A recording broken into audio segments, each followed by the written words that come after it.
Hello YouTubers, welcome to the Sega Genicast. My name is Michael, and today we will be continuing my Let's Play of Sly Cooper for the PS3. And hey look, Mary's is playing with this. Actually, I do not know what that is, but that doesn't matter because we're gonna head into this mission.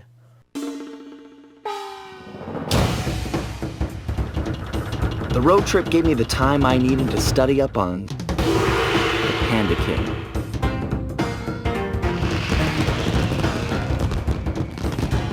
Born penniless, he was fascinated by the fireworks rich noblemen set off every New Year's. He spent a decade learning the art. But when he tried to offer his fireworks to the noblemen, they couldn't see past his shabby clothes and chased him away. Humiliated, the Panda King took revenge on those who shunned him by using the very tools of his art for crime. The Fiendish Five recruited him as their demolitions expert, and from then on, his explosive touch became feared worldwide. He's rumored to be perfecting some new firework technique high in the unstable Kunlun Mountains of western China.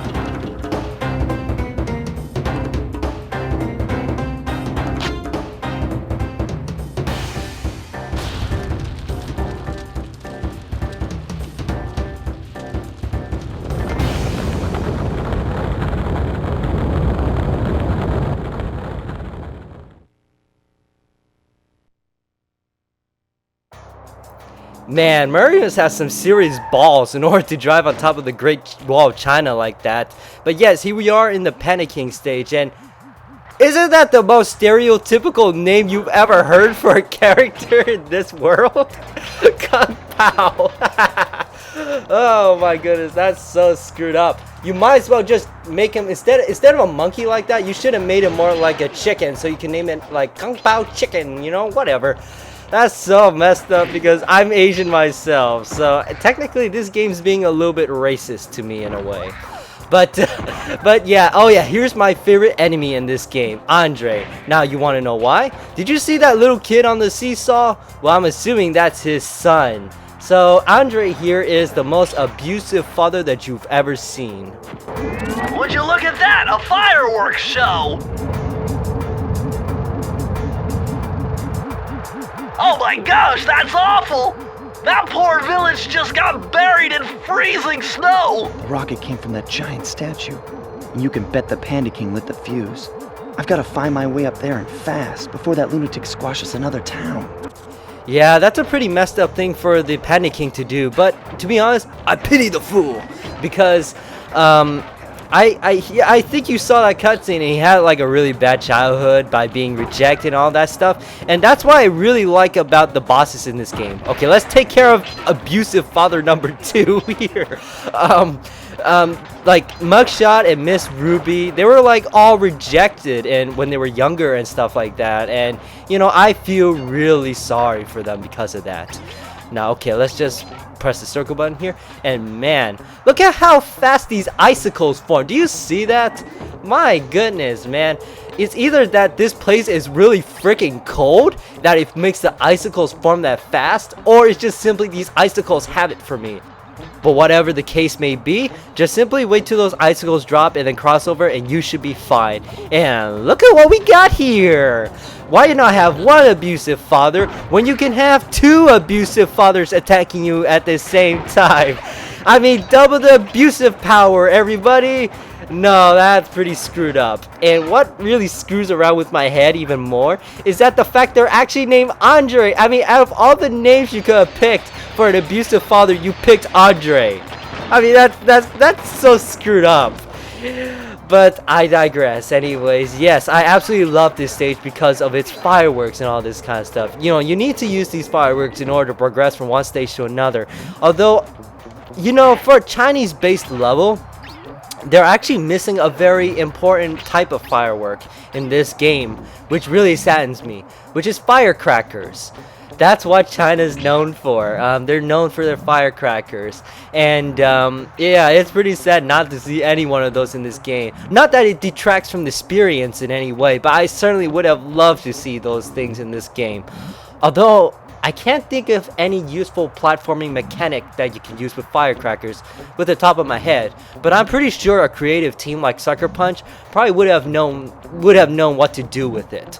But anyways, we're gonna use these fireworks right here to get rid of these gorillas right here. Wow, that's so cool, knocking out all those gorillas at once.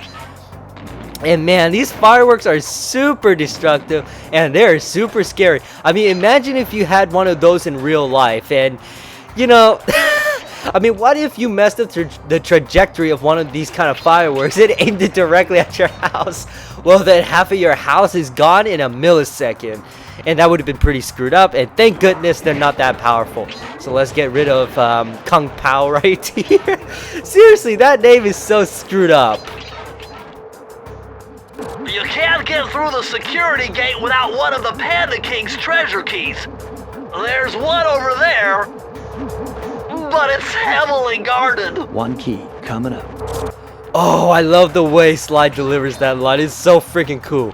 One key coming up. I mean, it really reminds me of Snake from the Metal Gear Solid series. It's very cool. And, oh, shoot! Oh, man. Oh, what a bad screw up already. What the heck? Did you see that? He put a sword in his mouth after murdering me. Wow, what a way to rub it in, you big, fat, hairy, deranged baboons. Actually, they're more like gorillas. But you get my point. They're hairy and deranged. And they sure work like a team, just like the original Miss Ruby's first stage with all those, with all those mongooses instead of these gorillas. And oh shoot! Oh man, I screwed up so badly. Wow, I usually do not do this bad in these stages. I guess I'm experiencing deja vu again, because in the Miss Ruby stage, I basically died because, well, I didn't die, but I lost a lot of my health because I got very cocky and think I can handle these guys with no problem. But oh boy, here we go again with me getting my butt kicked for a second time in this game because of my same cockiness. See, arrogance, guys, won't take you far. But yeah, seriously, I do not usually do this bad in this level. Now, the reason why I think on top of my arrogance, I was trying to show off this new ability, which is basically if you hold down the circle button, basically Sly can now disappear. I think, yeah, he can disappear, and even enemies with flashlights will not see him. See, but the thing is, the key to doing it correctly is you gotta hold it down before they spot you with the flashlight. And unfortunately, I tend to press the circle button whenever they already spotted me with the flashlight, which is darn pathetic. And let's see, let me see if I can get this guy right here. Oh, do you hear that?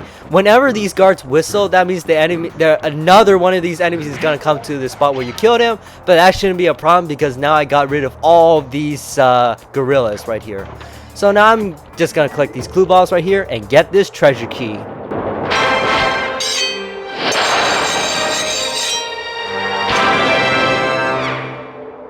Now, we're not quite done with this level yet because we still need to look for these clue bottles. So I'm going to get this one right here and 28. There's got to be 2 more and I'm a little bit nervous because I just saw one right there.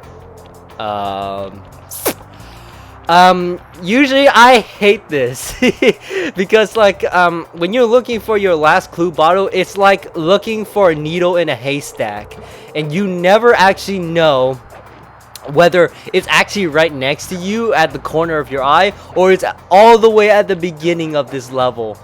I do not know, and I'm getting pretty scared about that, should I say. Well, either way, guys, I'm just gonna keep looking around and I'll see you guys soon. Okay, guys, after one pitiful death later, I'm back here again, and oh, I see it. Oh, I'm such an idiot. Like, I tried to go all the way back to the beginning of this stage, and I made it all the way to where those icicles were, and I fell to my death, which is stupidly pathetic. But I'm glad it made me spawn back here. Figuring this one out. Input 578.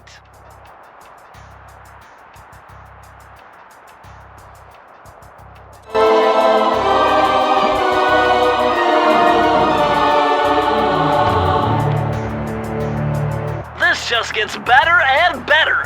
I'd always heard that one of your southern ancestors, Huckleberry Cooper, developed a technique to move while staying invisible.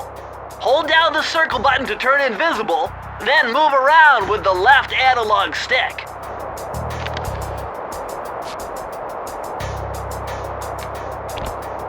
Alright, that's super. But anyways, yes, now we're gonna go over here and use our treasure key to unlock this gate right here. Oh, that reminds me of something.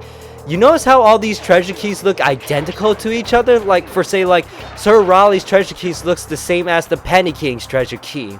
And I always thought, like, when I was a little kid, why couldn't I take the Sir Raleigh treasure keys and use them on the later Penny King stages? I mean, that would be seriously cool. I mean, although a little bit game-breaking, should I say. But, man, that would be so cool if you could use Sir Raleigh's keys on Penny King stages.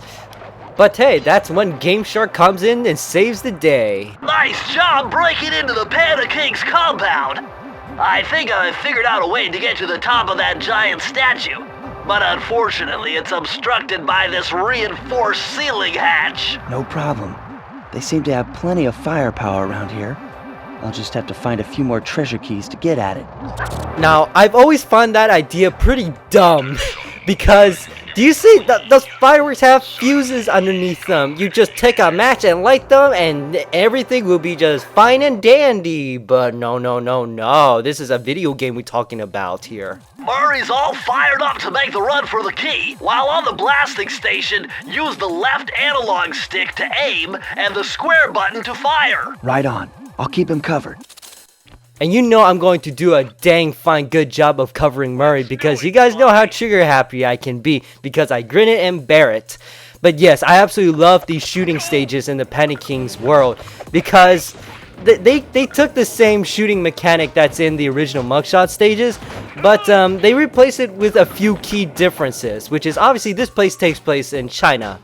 And on top of that, there's also these nunchuck wielding monkeys that look extremely like Bruce Lee, which I always find it amusing. And now I'm definitely not calling Bruce Lee a monkey in any sort of way.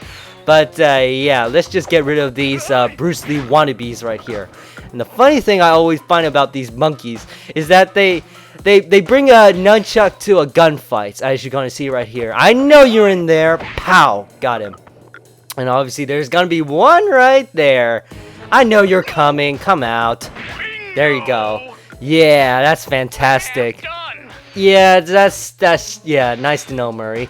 Yeah, unfortunately this level is a lot shorter compared to the mugshot stages, but I love this one a lot more. Oh, hey, looky here, abusive father. Let's put an abusive end to his abusive days. But anyways, I like this stage a lot more than mugshots because there's all these fireworks that you... Oh, I gotta get rid of this guy. There's all these fireworks that you have to shoot in order for Murray to progress within the stage. Before, he would just happily jog all his way to the treasure key. But here, you gotta shoot the fireworks in order to get him to one location to another, which is pretty dandy. And on top of that, I like this part right here.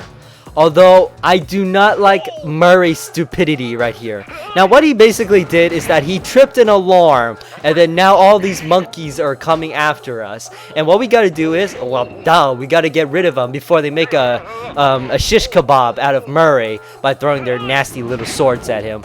Now, I do not like where Murray is standing at. Do you see it? He's standing right in the middle of the open field, and he's just cowering like the obvious coward he is in this game. And that's so stupid. But I'm able to save him anyway because I got the eyes of an angel.